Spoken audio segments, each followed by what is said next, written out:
Bismillahirrahmanirrahim. Assalamualaikum warahmatullahi wabarakatuh. Yang kami hormati, tadi ada perwakilan dari Pak Wakil Rektor, ya, beliau sudah berpindah. Kemudian perwakilan dari Dikti, Profesor Fahed Swaib. Kemudian yang kami hormati Ibu Dekan Fakultas Teknologi Industri Pertanian Unpas. Yang kami hormati Bapak Ibu Kepala Prodi ya di lingkungan FTIP. Yang kami hormati juga Dr. Efri Mardawati, Ketua Panitia dan Panitia Seminar ini dan tim. Yang kami hormati juga invited speaker pada kesempatan hari ini, Prof. Slamet. Saya murid Prof. Slamet ini, mungkin agak lewat sama. Saya angkatan 36, Pak. Gitu.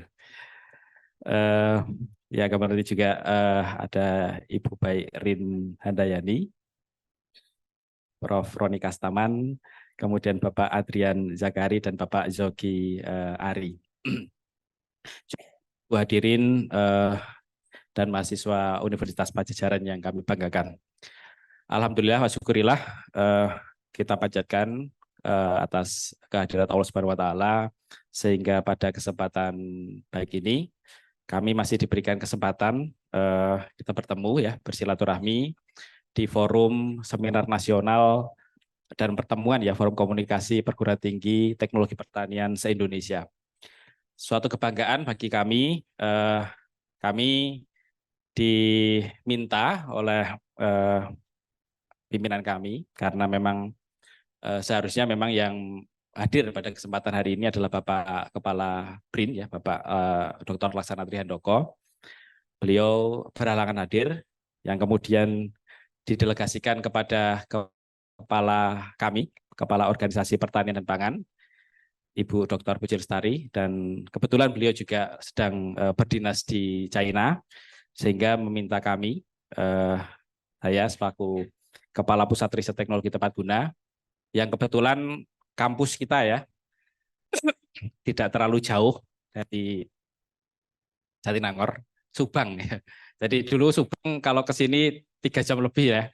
Sekarang alhamdulillah dengan tol 1 jam ya. Jadi sangat luar biasa.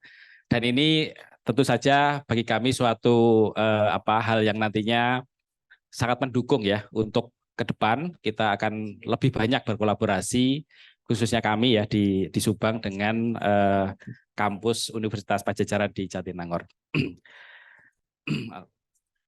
Perkenankan kami mungkin sedikit membawakan materi terkait dengan beberapa hal yang ada di BRIN ya. Mungkin next. Ya, ya sebagaimana mungkin kita sudah berulang tahun ya, yang hampir kedua gitu ya.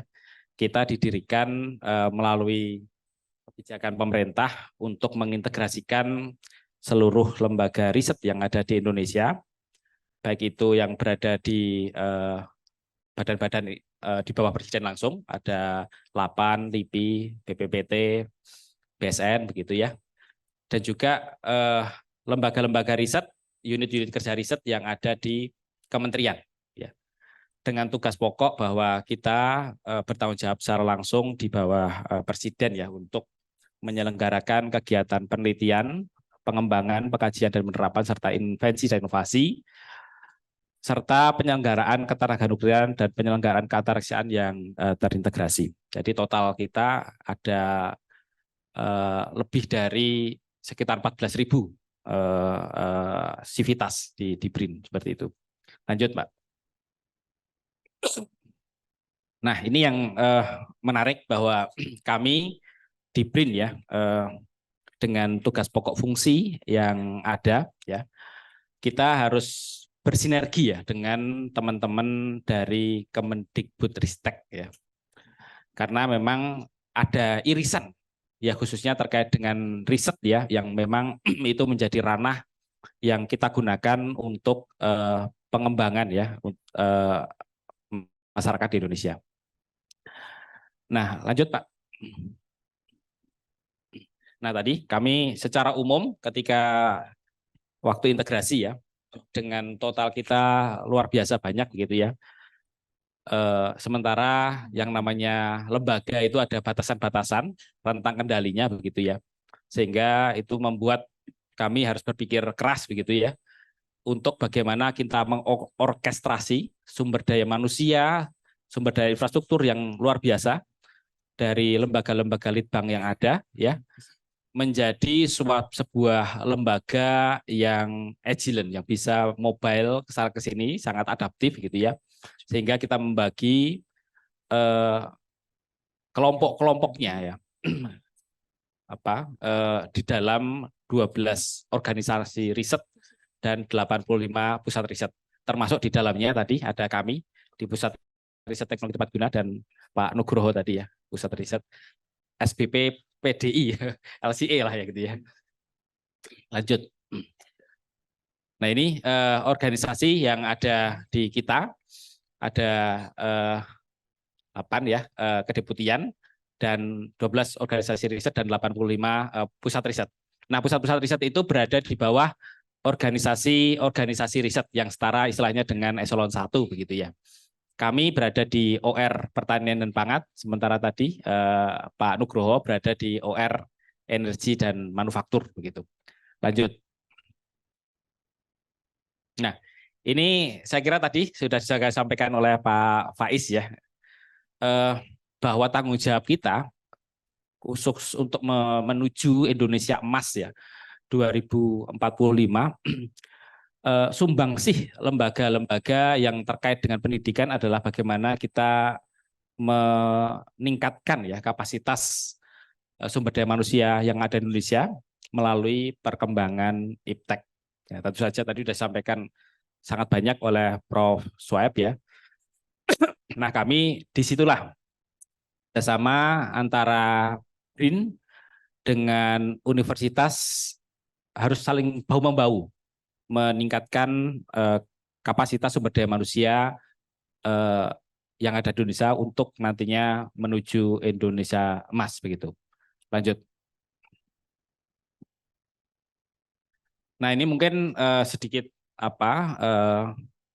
terkait dengan target-target ya bahwa kita diharapkan bisa mengakselerasi ya penguasaan iptek dengan peningkatan sumber daya manusia. Kita lihat bahwa benchmark ya yang mungkin menjadi acuan gitu ya di negara yang mungkin awalnya ya starting point-nya hampir sama dengan kita, Korea Selatan begitu ya. Nah sekarang Korea Selatan sudah sangat maju ya, khususnya terkait dengan iptek ya, produk-produk teknologi dari Korea Selatan saya kira sudah sangat banyak juga di Indonesia. Ada merek, berbagai merek ya, khususnya mungkin Samsung ya, mungkin itu, kemudian beberapa merek kendaraan begitu ya, itu juga ada di Indonesia. Nah harapan kita bahwa di 2045 ya kita jangan sampai terlena gitu ya. Jadi mungkin di beberapa ini ya istilahnya middle income trap ya. Jadi artinya negara kita jangan sampai cuman berhenti di situ aja. Jadi paling tidak harus ada peningkatan dan itu tidak mungkin kita lakukan tanpa peningkatan kapasitas sumber daya manusia. Lanjut Mas. Nah ini dari situ ya kita di BRIN mencoba membuat kebijakan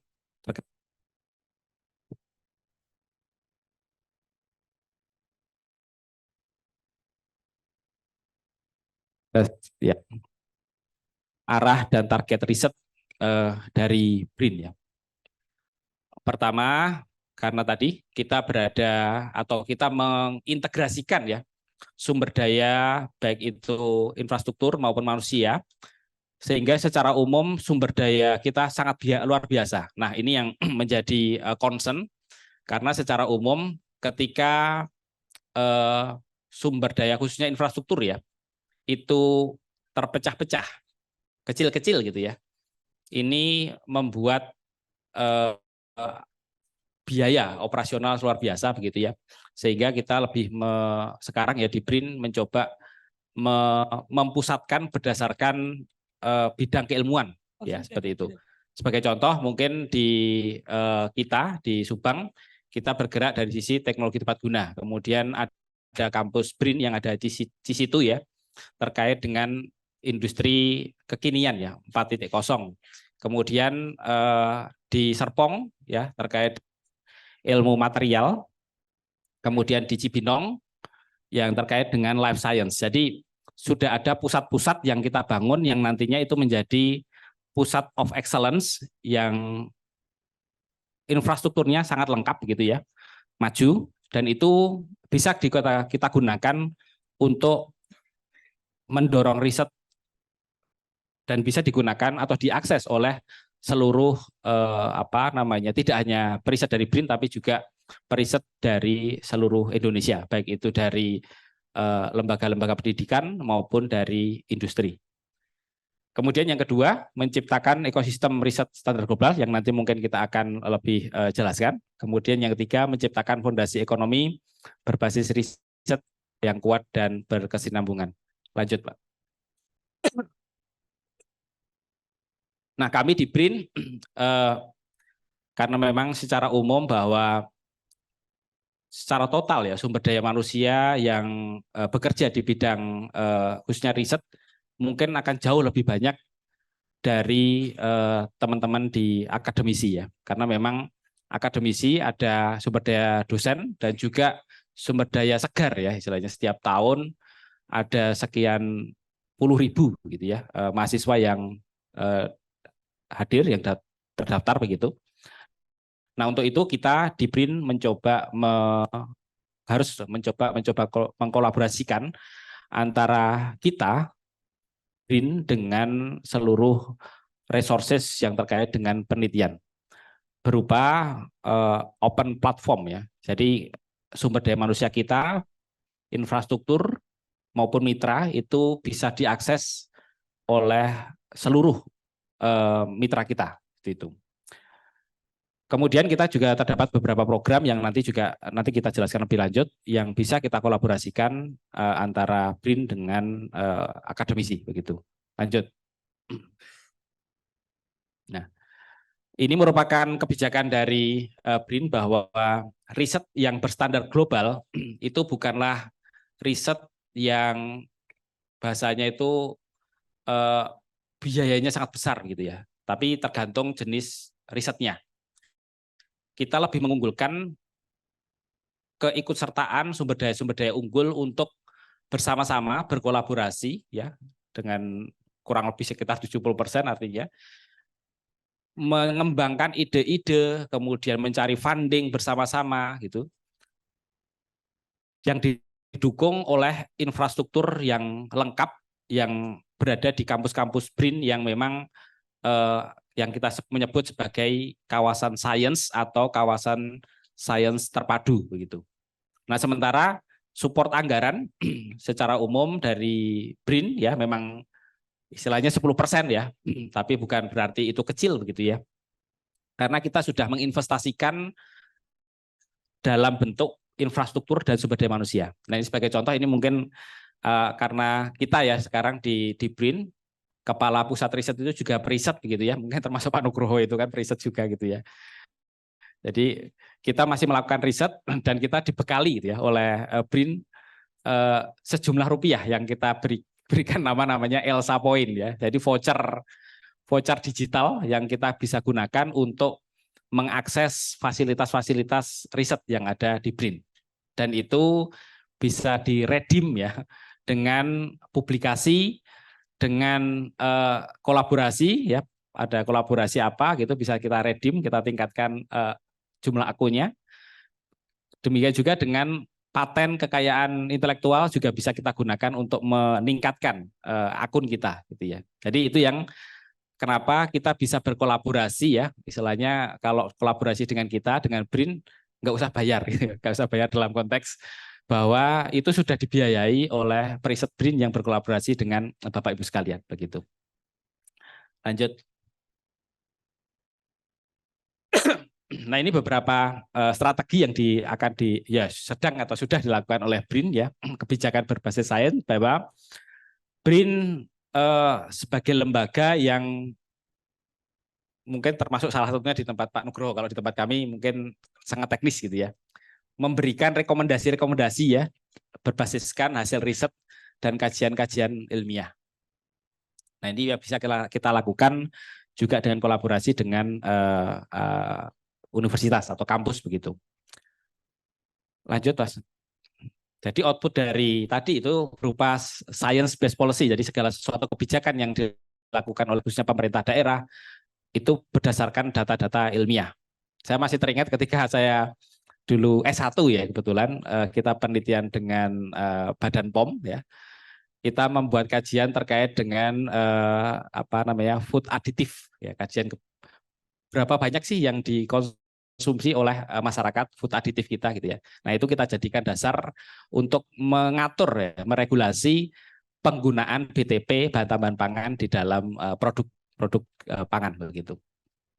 Nah, ini kebijakan yang kedua ya terkait dengan ekosistem riset dan inovasi ya, tadi juga kita sampaikan bahwa BRIN sangat membuka diri ya dengan infrastruktur sumber daya manusia dan juga anggaran yang kita bisa sharing ya dengan kolega-kolega kita, baik itu dari universitas maupun dengan industri begitu. Lanjut Mas.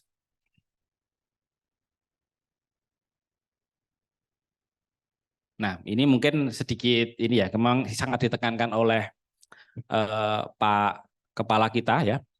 Prinsip dasar utama ketika kita membuat riset itu adalah bagaimana kita harus mencari terobosan ya, berupa novelty atau kebaruan apa.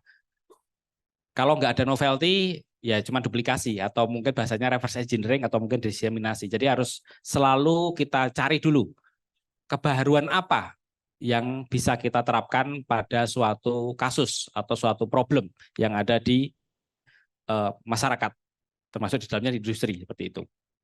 Jadi kita sebagai periset merupakan problem solver yang memberikan solusi ya berdasarkan bukti-bukti ilmiah begitu. Nah outputnya tentu saja output utama ini justru malah output utama di kita, yaitu khususnya di kami ya di teknis ya, itu kekayaan intelektual ya, kekayaan intelektual. Sementara kalau karya tulis itu kan juga merupakan output utama, tapi ini direview katakanlah gitu ya, direview oleh kolega kita, oleh teman sejawat kita yang berada di dalam bidang profesi yang sama. Output-output berupa kekayaan intelektual, paten, PVT, desain industri dan sebagainya itu menjadi output yang kita harapkan bisa kita implementasikan di masyarakat begitu. Lanjut. Nah ini beberapa contoh ya tahapan-tahapan ya terkait dengan bagaimana kita mencoba membuat kebaruan-kebaruan. Kebaruannya itu tidak hanya mungkin teknologi, termasuk kebaruan dari sisi metodologi. Misalkan termasuk tadi Pak Nugroho menyampaikan pemasaran gitu ya. Apa nih yang bisa kita berikan di untuk memberikan inovasi di dalam pemasaran sehingga mungkin lebih efisien, lebih cepat dan sebagainya. Begitu. Nah, itu yang kita harapkan kita ya sebagai periset BRIN itu bisa memberikan tadi data-data secara ilmiah untuk meningkatkan fungsi tadi ya dari berbagai macam masalah yang ada di Indonesia seperti itu. Lanjut.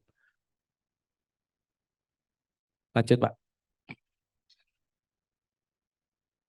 Nah, kita harapkan ya bahwa riset yang dilakukan antara BRIN dengan apa namanya mitra-mitra kita ya, itu endingnya itu bisa berakhir di masyarakat melalui mekanisme yang ada di BRIN saat ini, khususnya berupa lisensi ya, lisensi. Jadi artinya dengan lisensi tersebut kita di-acknowledge ya, semua inventor itu di-acknowledge, terserah istilahnya rupiahnya ya. Rupiah itu kan nanti akan dievaluasi nilainya berapa.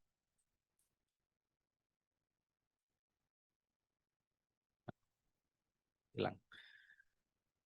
Tapi dengan lisensi itu berarti bukan hanya katakanlah diseminasikan tanpa ada bahwa ini teknologinya nanti meningkat berapa persen, meningkatkan pendapatan masyarakat sekian banyak, berapa orang yang kita rekrut dan segala macam itu kita bisa evaluasi melalui mekanisme yang lisensi seperti itu. Jadi bukan hanya kita diseminasikan ke masyarakat tanda kutip ya secara gratis gitu ya. Tapi ada juga memang hasil-hasil riset kita yang kita berikan kepada masyarakat ketika itu merupakan teknologi yang masuk di dalam kategori public domain ya. Yang itu memang sangat diperlukan oleh masyarakat dan itu tentu saja perlu justifikasi seperti itu.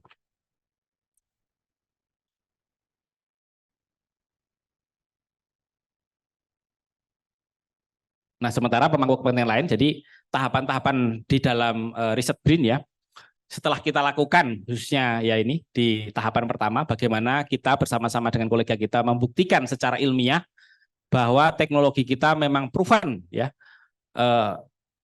melalui mekanisme pertama jurnal ya, karena dengan jurnal khususnya jurnal yang bereputasi gitu ya, bereputasi tinggi itu sudah di akses oleh kolega-kolega kita bahwa ini memang benar gitu ya, seperti itu.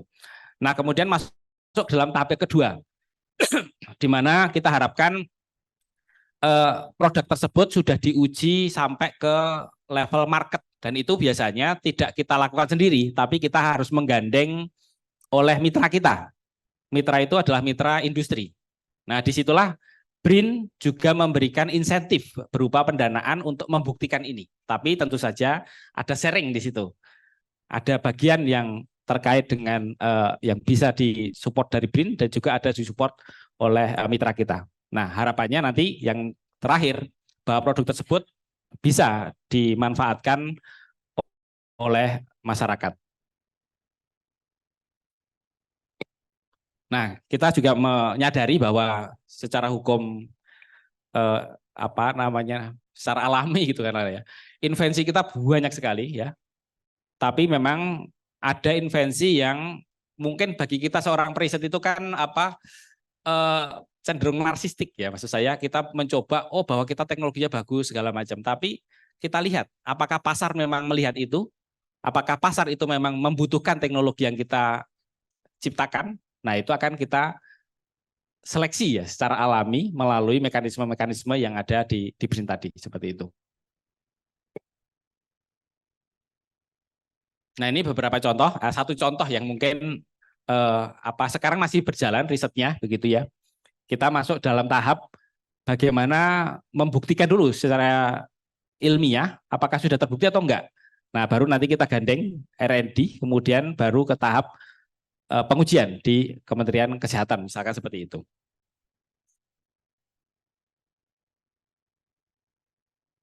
Nah, ini beberapa platform yang kita buka ya secara umum untuk kolega-kolega kita ya. Lanjut aja nih. Jadi beberapa strategi ya.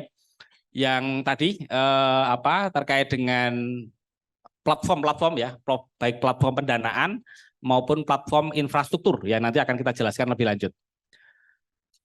Kemudian kita ada program-program yang terkait dengan mobilitas periset ya.